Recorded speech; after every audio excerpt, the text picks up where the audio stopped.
Assalamu alaikum wa rahmatullahi wa barakatuh. Dear brothers and sisters, welcome back to this series where I'm diving back into our Islamic history. As you know, it's a deep subject and there are a few big personalities I wanted to know a bit more about. So I invited Sheikh Abid here with me to ask him a few more questions, dig deep and uncover those things that maybe we don't hear often. So Sheikh, we recently just finished discussing about Ash-Shafi'i and the advice that he gave to his contemporary to say, we may differ, but at the end of the day, we're still brothers. And it showed me the bond of brotherhood and the love that everyone still holds and we should hold as Muslims. And it reminded me of earlier we discussed Ibn Malik with his contemporary, and they had this almost challenge, but in a way which allowed them to leverage off each other, support each other, encourage each other.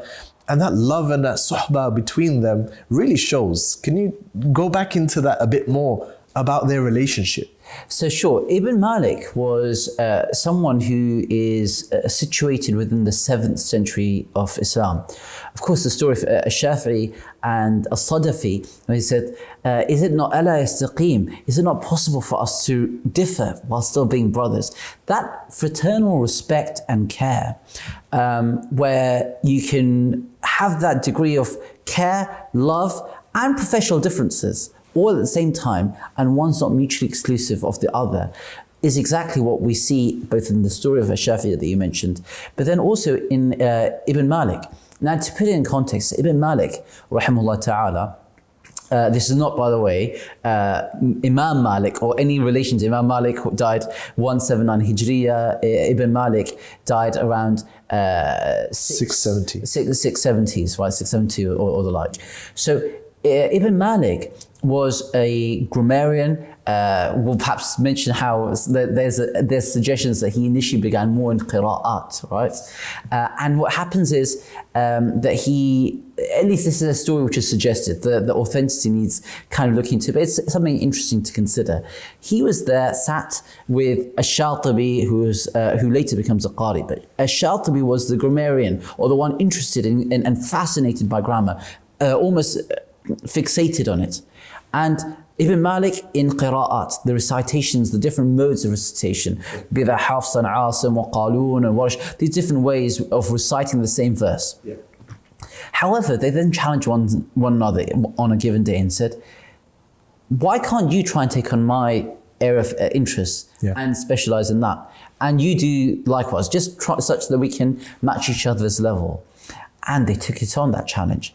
And what came of that challenge was, decades later, each one of them respectively would become imams or, reach a level of distinction in that field that they were formerly not experts in at all.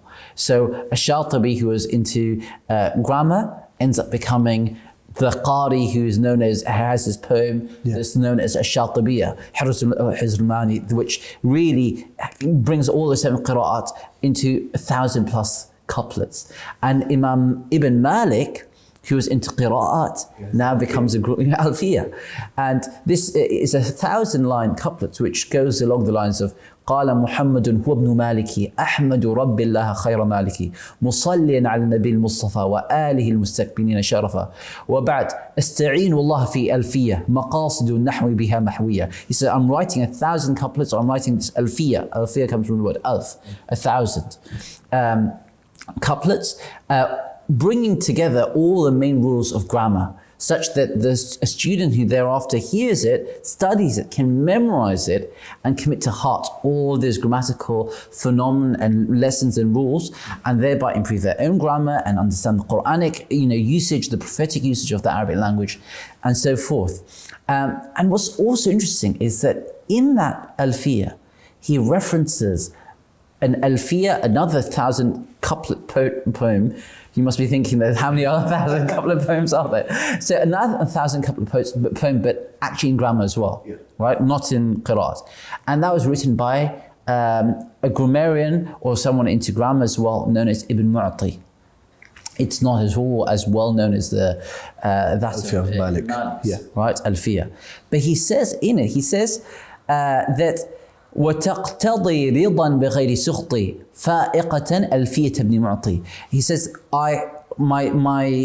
I most eagerly anticipate and hope that this poem that I'm putting together, or I have put together, is one which will attract the appreciation and the admiration and welcome, a good reception from those who go through it, and that it will actually exceed the level of one of my predecessors in this respect, فأقتن ألفية ابن معطي, Ibn Mu'ti's Alfiya.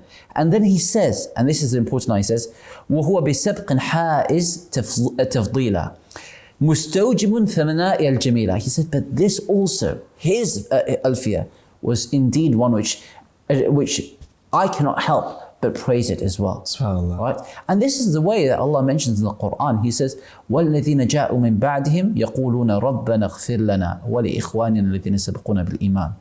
Oh Allah, our Master, grant us your pardon, your forgiveness, and forgive alongside us those of our brethren who have this fraternal spiritual links with us, who have preceded us in faith, and place not in our hearts any blemishes of rancor or grudges or the like. And it's that kind of air of camaraderie which really helps the believers and students of knowledge actually to progress and not get stuck in that kind of tittle tattle and politics and things which can even encroach on a divinely guided project or enterprise such as studying the sacred sciences. It can be subverted through the base inclinations of the ego as well. But these imams, these exemplars, they understood that.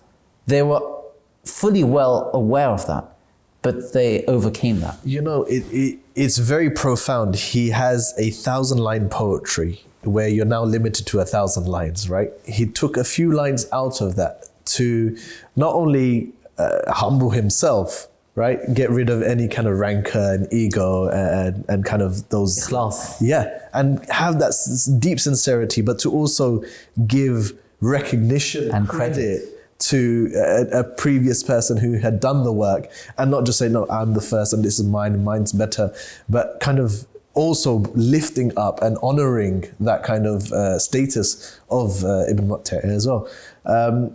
It's subhanAllah. And he put the right at the front of the poem. It's not some, in the last line. It's really this. The first thing in your memorizing is literally those lines there. That's amazing. And it sets the ethics, the mindset, the energy, the attitude is clear from the get-go. SubhanAllah. So it's not just a line of Arabic grammar, but it's also advice and guide and counsel for the student that's memorizing this, that hang on, this is knowledge and what knowledge should do, and is guiding you on the ethics and kind of the morality that you need to take with this journey. Absolutely. And what's also interesting is that, someone might hear this and think, what's the use of, grammar at that kind of really advanced level?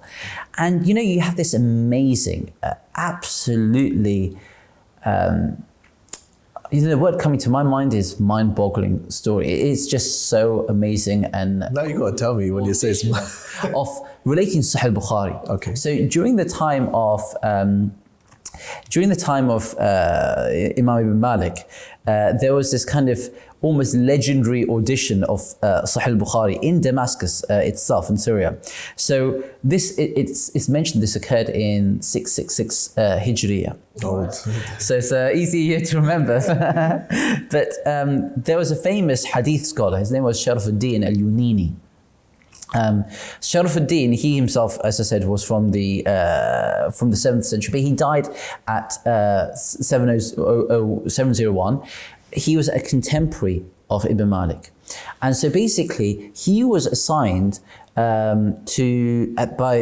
the rulers of the time to say, there are these various different copies of Sahih Bukhari. They're all basically by and large the same, but slight subtle differences here, there in terms of the tashkil, or or where the bab, the kind of chapter headings place, etc. So he went and did his historical, analysis and verification of the different copies and put them all in one unified form, stating where the differences are. But in terms of trying to then set out which one's the most authoritative, out of those, if there was no other determinant, then he called on Imam Ibn Malik and said to him, look, here's the wordings we have from Sahih Bukhari of the Prophet ﷺ. What Imam Bukhari is just saying, based on the most rigorous standard, the gold standard, these are the hadith from the Prophet ﷺ. But sometimes we have more than one variation. We're calling on you, the chief grammarian of our time, to now examine these versions, the two versions of the same, saying the same thing, but what wording was kind of used to make that same message be driven home. And he said, using the grammatical knowledge that you have and the expertise, which one is afsah, more eloquent? Because that one would have been the one that the Prophet used, because he was the most eloquent of people. Wow. So imagine that story that kind of brings together both the hadith expertise of Al-Yunini, Sharafuddin Al-Yunini, and the linguistic heights of Ibn Malik, and together wraps that together within the Sahih Bukhari edition, the most authoritative edition till today. Ask any hadith scholar, they say, which one, if you ask them which one is to be relied upon, they will say it is an nuskha al-Yuniniya, the Yunini copy, which basically brought together the expertise of this hadith master and Ibn Malik's linguistic expertise. That's amazing, subhanAllah. In my mind, that's only linking the Prophet ﷺ with Imam Bukhari, with Yunini, with Ibn Malik. It's like...